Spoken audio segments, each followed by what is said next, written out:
Olá, meus queridos irmãos, sejam todos muito bem-vindos a mais essa aula de escola dominical online durante esse tempo aqui de quarentena por causa do coronavírus. Se você ainda não me conhece, meu nome é Henrique Bruno, eu sou obreiro que tem pastoreado os jovens aqui na Igreja Presbiteriana Central de Anápolis e você é meu convidado hoje e nas próximas semanas para discutir sobre política, que é um assunto tão importante na nossa vida. Então eu queria te perguntar, como é que é esse negócio da relação fé e política? Será que ser evangélico significa ser de direita? Aliás, será que é possível ter algum cristão de esquerda? Qual que é a crítica que a palavra de Deus faz a essas ideologias políticas que a gente tem hoje em dia? Será que existe uma abordagem verdadeiramente reformada da política e do mundo? Eu pretendo responder todas essas perguntas e muitas outras nas nossas aulas. Mas para isso é importante você conhecer o meu referencial teórico, ou seja, qual que é a literatura, qual que é a bibliografia que está por detrás dessas informações que vocês vão ouvir aqui. Então, o primeiro livro importante que vocês conheçam é esse amarelinho aqui, do David Koyzis. O Dr. Koyzis é canadense, professor de ciência política, e ele escreveu esse livro, Visões e Ilusões Políticas, uma análise e crítica cristã das ideologias contemporâneas. Livraço, é a Bíblia da Política Cristã Reformada. Muito bom. Outro livro que eu estou usando como bibliografia é do Franklin Ferreira, Contra a Idolatria do Estado, o papel do cristão na política. O pastor Franklin é pastor batista, professor lá do seminário Martin Butzer em São Paulo, muito bom também. Outro que eu sugiro que você tenha em casa para conhecer um pouco mais desse assunto é o do Wayne Grudem, Política segundo a Bíblia, muito bom esse livro, joia demais. E o último é do Abraham Kuyper, que é o Calvinismo. Esse livro não é exatamente sobre política, mas ele tem um capítulo que trata só sobre esse assunto. E eu não sei se você sabe, mas o Kuyper, além de pastor, ele também foi primeiro-ministro da Holanda durante o início do século XX, ali, na virada do século XIX para o século XX. É alguém que tem muito a contribuir nesse assunto para nós. E eu também vou usar o livro do Timothy Keller, Deuses Falsos, em várias citações aqui, vocês vão perceber ao longo do tempo. Então esse é o meu referencial teórico, caso você queira se aprofundar e conhecer um pouco mais sobre esse assunto. Esse material eu estou utilizando para escrever o meu TCC no seminário. E é também um material que eu vou utilizar no culto dos jovens. Então, o que você vai estar assistindo nas próximas 3 semanas é apenas um gostinho de um curso completo sobre política que eu vou ministrar para a moçada assim que as nossas reuniões de sexta-feira voltarem lá no Espaço Joe. Então, se você é jovem, se você está assistindo essa aula, já vai subindo a sua hype, que as nossas discussões vão ser pancada, vão ser em alto nível. Agora, vamos fazer uma oração para a gente começar a nossa exposição e pedir a intervenção do Senhor nesse momento.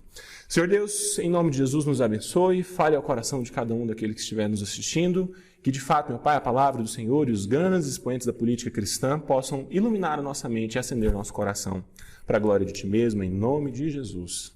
Amém. Queridos, eu falei para vocês que a obra mais importante publicada em português sobre esse assunto era o livro do Dr. David Koyzis, Visões e Ilusões Políticas. E neste livro aqui, o Dr. Koyzis defende uma tese que é a seguinte: ele diz que existe um relacionamento muito próximo, um relacionamento muito íntimo entre as ideologias políticas que existem hoje em dia e as idolatrias bíblicas, conforme elas são apresentadas nas Escrituras. Então, dá uma olhadinha comigo nessa citação que ele traz e perceba como que ele é cirúrgico, como que ele é preciso nessa relação que ele faz entre as ideologias políticas e as idolatrias bíblicas. Diz assim, você vai poder acompanhar na sua tela aí o que o Dr. Koyzis diz. Ele diz: o que é, afinal, uma ideologia? Quero deixar claro, desde já, que eu vejo as ideologias como tipos modernos do fenômeno perene da idolatria, trazendo em seu bojo suas próprias teorias sobre o pecado e a redenção. Então, olha só que interessante que você está trazendo aqui, nesse trecho aqui que eu separei. Meu irmão, isso aqui é página 18. Então, logo nas primeiras páginas do livro, o autor já apresenta a tese, que é a tese que ele vai defender ao longo de toda a obra. E que tese é essa?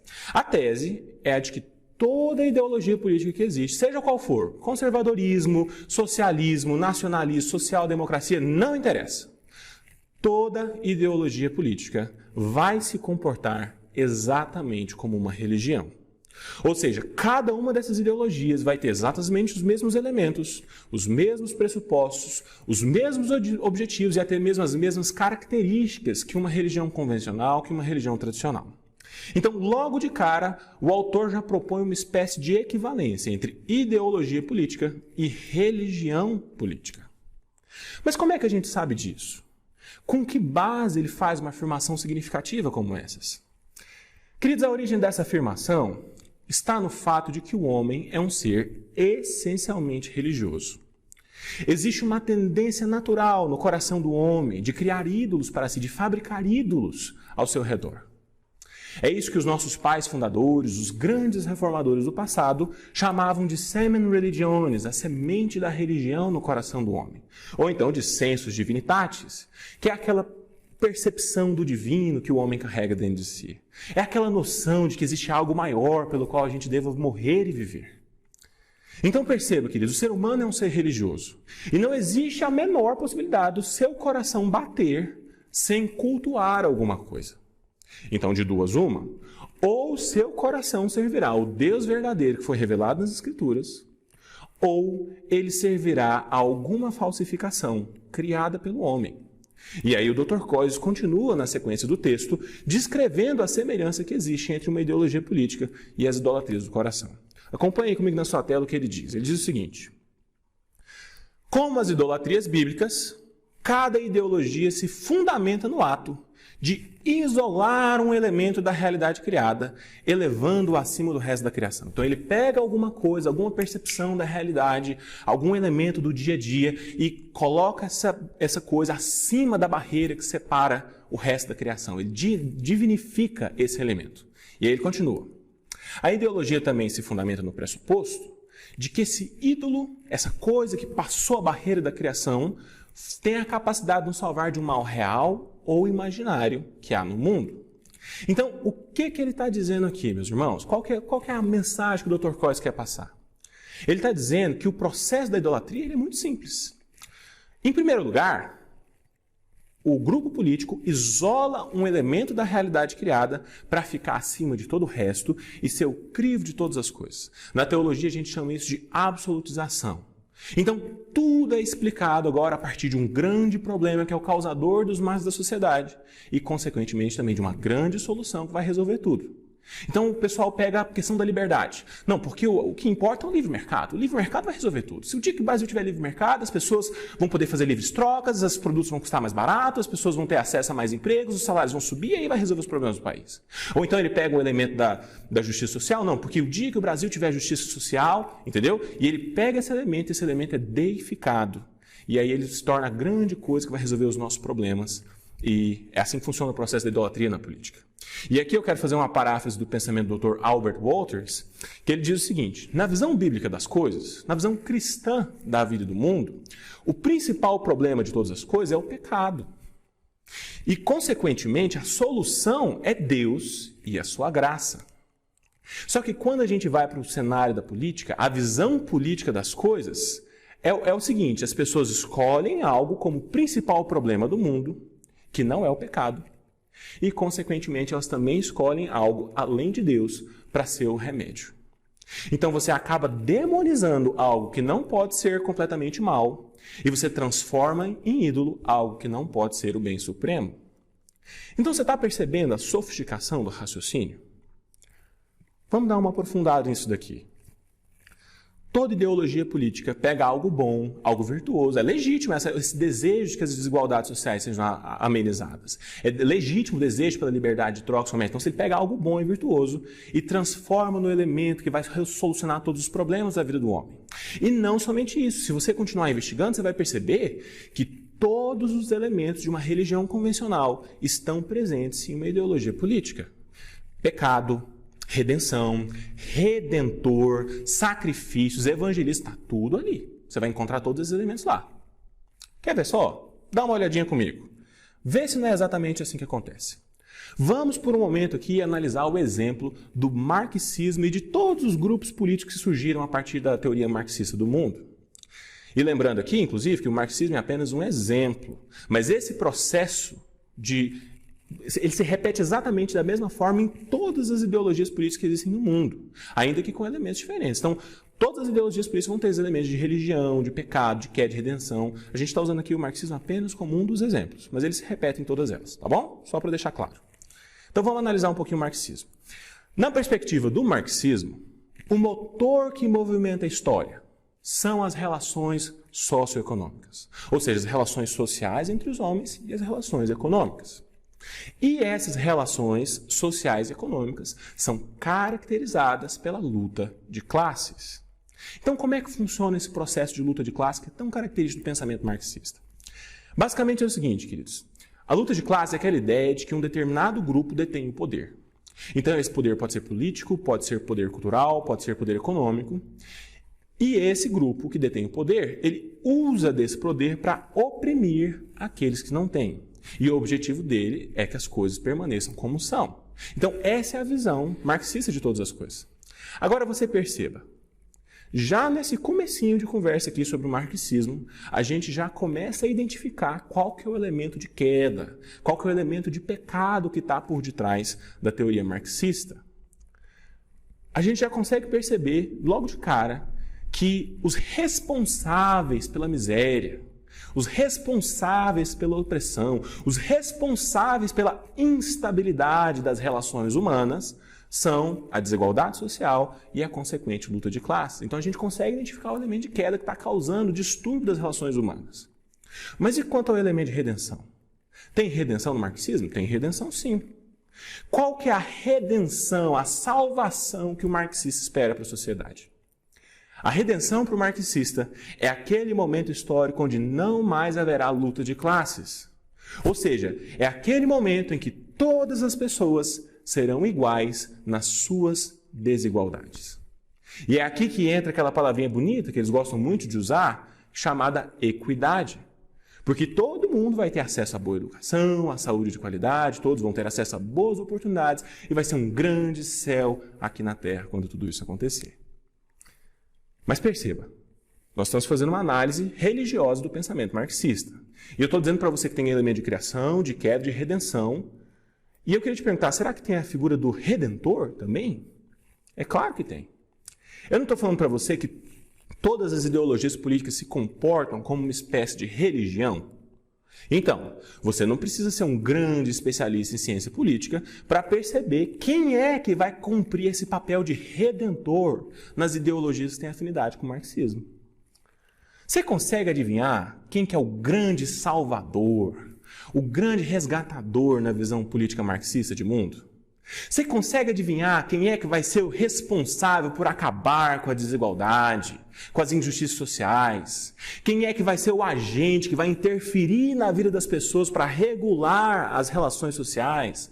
O grande agente que vai fazer justiça social? É isso mesmo que você está pensando. Se você respondeu o governo, ou mais precisamente o Estado, então você acertou. É o Estado que é o redentor na teoria política marxista. Ele é o responsável por diminuir a desigualdade social, por mitigar, minorar os efeitos das lutas de classe. Entendeu? E aqui eu tenho que fazer outra pausa. A gente está falando do marxismo, desse processo religioso dentro da teoria política, mas isso se repete em várias outras. A gente já falou isso aqui. Em todas elas tem elemento de queda, de criação, de redenção, de pecado, de redentor, de sacrifício, igualzinho no marxismo. Eu estou usando o marxismo apenas como um exemplo. Então, eu não quero que você pense que eu estou sendo partidário nessa visão que eu estou expondo aqui para vocês. Se você comprar o livro do David Koyes, eu sugiro muito que você compre, é um livro excelente, fantástico. Você vai perceber que ele dedica um capítulo inteiro do livro para cada uma das principais ideologias políticas modernas. Então, você vai ter um capítulo sobre o socialismo, um capítulo sobre o capitalismo, um capítulo sobre democracia, um capítulo sobre conservadorismo, sobre nacionalismo e tantas outras. E ele vai fazer exatamente o que eu estou fazendo aqui. Rastrear os elementos de pecado, os elementos de redenção, os elementos de sacrifício que tem em cada uma dessas ideologias. Entendeu? É importante eu dizer isso para você não pensar que eu estou sendo parcial. Mas vamos continuar. Até aqui a gente viu que as ideologias políticas têm elementos de criação, de queda, de redenção, de redentor, e agora a gente vai ver os elementos de sacrifício. Mas como é que é esse negócio de sacrifício? Tem sacrifício no marxismo também? Tem sim. Em todas elas tem. Olha só o que o Dr. David Koyes vai falar sobre esse assunto, e eu queria que você acompanhasse a leitura comigo aí na sua tela. Ele vai dizer o seguinte: nas ideologias modernas, os objetivos suplantam os princípios. Olha só.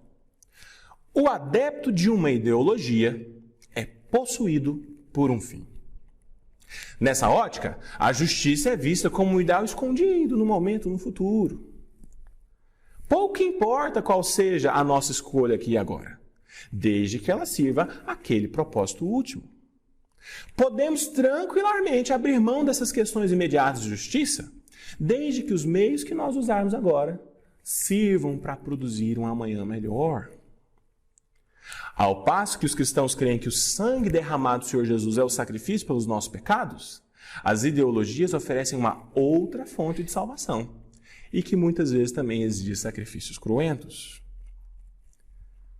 Meu irmão, você entendeu o que ele está dizendo aqui? Eu gosto muito de uma frase de um escritor inglês chamado G.K. Chesterton. E o Chesterton dizia que onde quer que haja idolatria, haverá sacrifício humano. Então, é basicamente isso que o Dr. Costa está querendo mostrar para a gente aqui. O que ele está dizendo para nós, meus irmãos, é que o adepto de uma ideologia é possuído por um fim. Ou seja, há um grande objetivo em toda ideologia política que assume o governo, o controle do seu coração e da sua mente. E esse ideal, esse lugar comum a ser alcançado, ele é escondido no futuro. Então, por causa disso, em nome de alcançar esse ideal, em nome de alcançar esse objetivo político tão sonhado pela minha ideologia, pouco importa o que a gente faz aqui e agora. O que importa é que esse objetivo seja alcançado. Então, tudo é justificado em nome do ideal de fazer meu ideal político se tornar realidade. Então, aí você começa a entender por que morreram 50 milhões de inocentes na China, por que morreram 7 milhões de judeus na Alemanha nazista, por que tanta gente foi torturada e morta no regime militar no Brasil, por que os soviéticos criaram as gulags, aqueles lugares onde o pessoal passava fome, morria de fome. Muitas pessoas eram obrigadas a comer a carne dos seus próprios filhos para ter que sobreviver à fome soviética. Tudo isso, meu irmão, é por causa do grande objetivo a ser alcançado. O que importa é a superioridade da raça ariana. O que importa é o exército impedir o comunismo de entrar no Brasil. O que importa é que o comunismo tem que dar certo. Como assim dar certo? Vai dar certo sim. O problema é seu que sente fome, não é o comunismo não. O comunismo funciona. Você que está sentindo fome. O que importa é o grande objetivo a ser alcançado. Então você está percebendo como essas coisas assumem um controle do coração das pessoas? É por isso que aqui no Brasil nós tivemos mensalão, meu irmão. Por isso que nós tivemos Valérioduto, Petrolão, JBS e tantas outras coisas. Porque a única coisa que importa é o objetivo político da minha ideologia se tornar realidade. São as desigualdades serem minoradas. As pessoas, os pobres terem acesso às coisas. É isso a única coisa que importa. Até mesmo o evangelismo está presente nas ideologias políticas, meus irmãos. Faz parte da agenda político-partidária de todas as ideologias converter novos adeptos, fazer proselitismo. Então você está percebendo a semelhança de uma ideologia política e uma religião convencional? São exatamente os mesmos elementos. Isso que a gente viu até agora é uma verdadeira doutrina da salvação. E aí, meus queridos, quando a gente sabe disso, a gente consegue avaliar melhor as coisas que estão acontecendo ao nosso redor, na nossa própria política aqui no Brasil. Pensa comigo, por exemplo, no que aconteceu com o deputado federal Jean Willis em 2018. Não é por acaso que logo depois das eleições presidenciais de 2018, assim que Bolsonaro foi eleito, o Jean Willis resolveu sair do país e se mudar para a Alemanha. E o curioso é que ele tinha sido reeleito por seu terceiro mandato na Câmara dos Deputados. Mesmo assim, ele resolveu sair do país.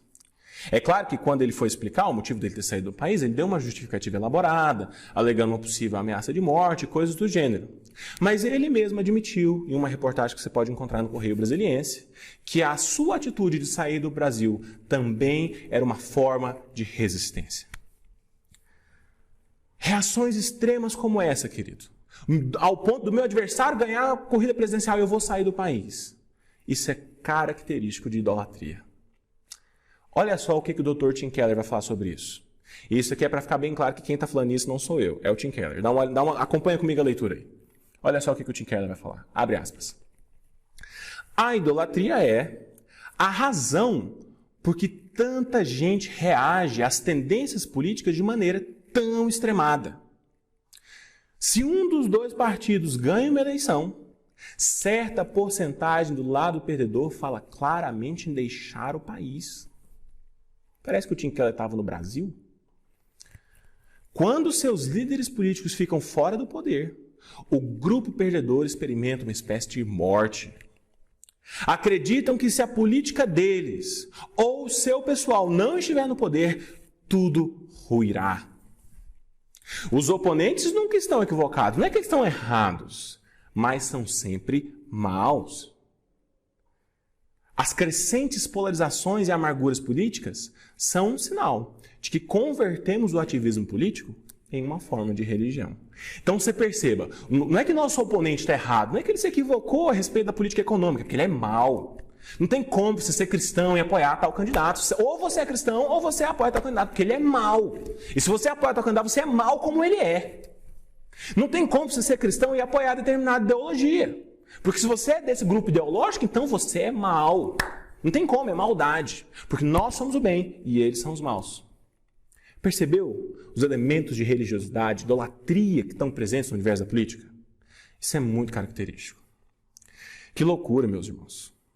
Isso aqui é uma consequência da absolutização, de você pegar um conceito e levar ele acima do resto da criação, transformar ele num Deus. Sempre que alguma coisa foi elevada acima da criação, como resposta última para todos os nossos problemas, da mesma forma, alguma coisa vai ser elevada como grande problema que deve ser combatido.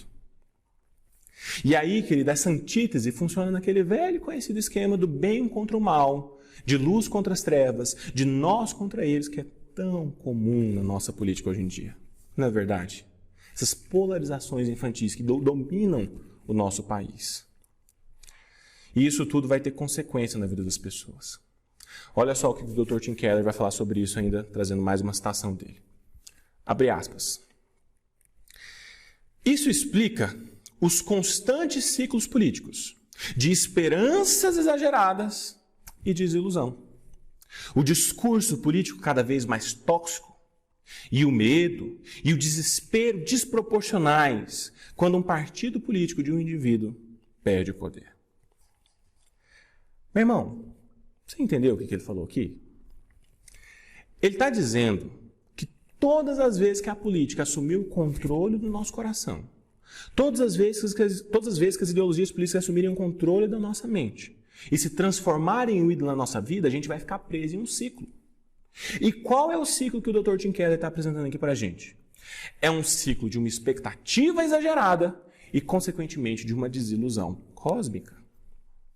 Toda vez vai aparecer alguém, vai aparecer alguma ideia, algum candidato, algum partido que vai ser apresentado como salvador da nação. É tudo que o Brasil precisa, é que esse cara seja eleito, é tudo que o Brasil precisa, é que essa ideologia, essa determinada política pública seja implantada, porque o dia que isso acontecer, os nossos problemas serão resolvidos.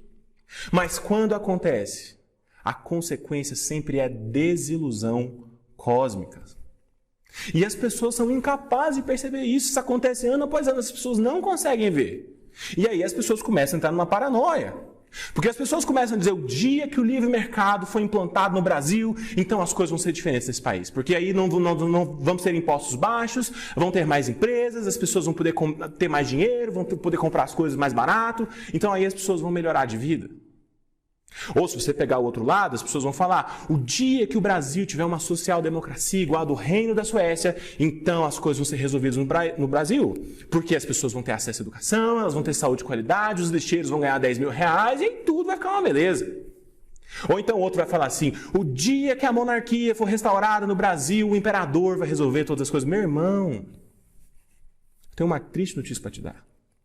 Não vai. Nenhuma dessas soluções vai. Essas medidas públicas não têm a capacidade de trazer redenção para os nossos problemas políticos. Você pode até ter uma preferência por uma determinada agenda política ou por outra. Mas eu quero te dizer que a sua convicção, as suas esperanças têm que estar somente em Deus. Enquanto você não descansar no Senhor, você vai estar preso a um constante ciclo de expectativas exageradas e decepção cósmica, igualzinho o pastor Tim Keller falou. Tem um outro autor muito importante para essa discussão que nós estamos tendo, e ele chama Bob Houdsworth. E o Dr. Bob Houdsworth é um economista holandês que escreveu um livro refinadíssimo sobre capitalismo em progresso, o jeito que você compra, o cara é fantástico. E ele foi o primeiro a discutir como que as ideologias políticas se comportam como idolatrias no nosso coração. Inclusive, o Dr. Coyce bebeu muito dele para escrever esse livro aqui que nós estamos usando como base. E aí, o Dr. Houdsworth, ele propõe uma tese sobre como as ideologias políticas impactam a visão que as pessoas têm de si mesmo e da sociedade ao seu redor. Qual que é a consequência que isso tem para a vida pública? E a tese do Dr. Hauser era composta de 3 coisas distintas. O primeiro ponto que o Dr. Hauser coloca é que todo ser humano vai servir a algum tipo de Deus, tenha ele consciência disso ou não. Então todos nós somos idólatras, todos nós somos religiosos e algum Deus vai governar o nosso coração, a nossa mente, as nossas afeições. Quer a gente saiba disso ou não. Isso é um fato.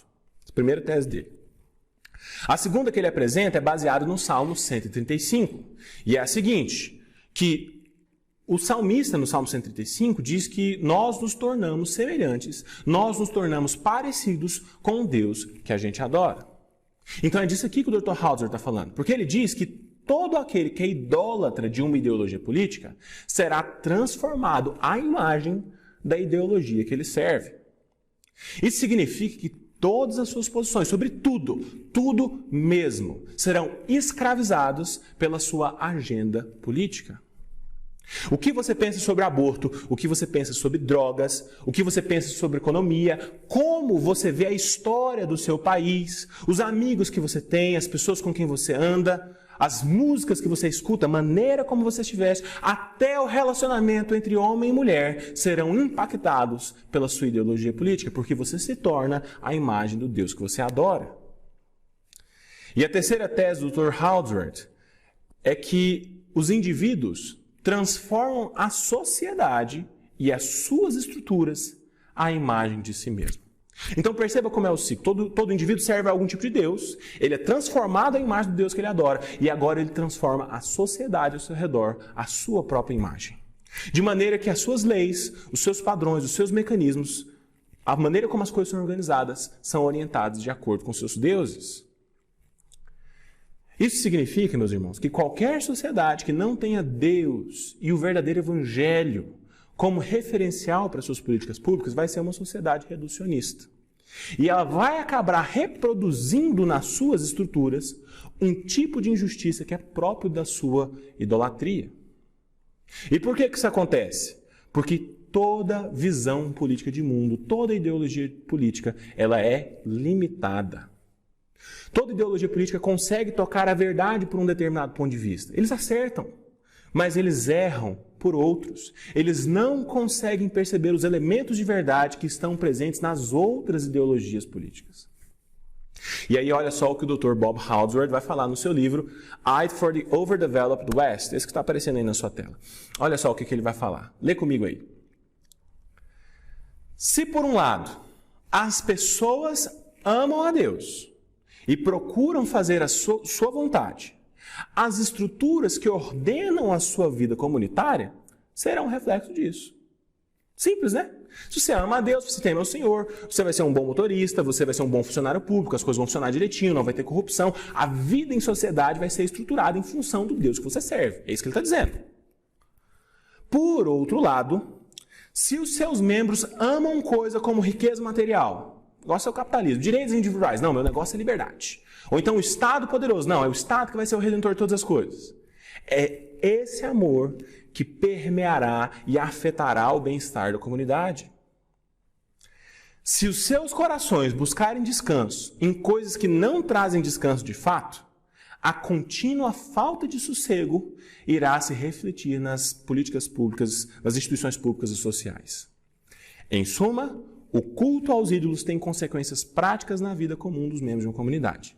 Então, se você colocar o seu coração para repousar em algo que não é o Deus verdadeiro, sempre vai haver algum tipo de injustiça na sociedade como efeito colateral. É isso que ele está dizendo para nós. Entendeu? Todas as propostas políticas e ideológicas vão ter consequências do bem-estar da sociedade. Nenhuma delas vai realmente sugerir verdadeiro descanso para suas inquietações. E aí você entende por que o Dr. Tim Keller escreve isso aí que você vai ver na sua tela. Acompanha comigo a leitura. Olha só como que o Dr. Tim Keller está sintonizado com o Bob Hauser nisso que ele está falando aqui. Parece que até que eles estão dando sequência no mesmo texto. Olha só. Dr. Tim Keller. No marxismo, o Estado poderoso se torna o salvador. E os capitalistas são demonizados. No pensamento econômico conservador, os mercados livres e a livre competição é que resolverão nossos problemas. Portanto, os progressistas e o governo é que são obstáculos a uma sociedade feliz. Entendeu? Mas a realidade é bem menos simplista do que esse preto no branco que as ideologias querem nos convencer.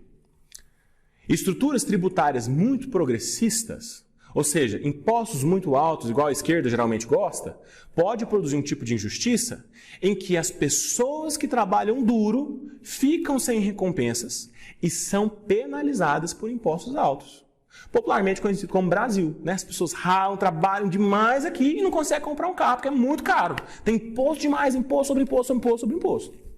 Porém, aí ele continua, olha só, o outro lado da moeda.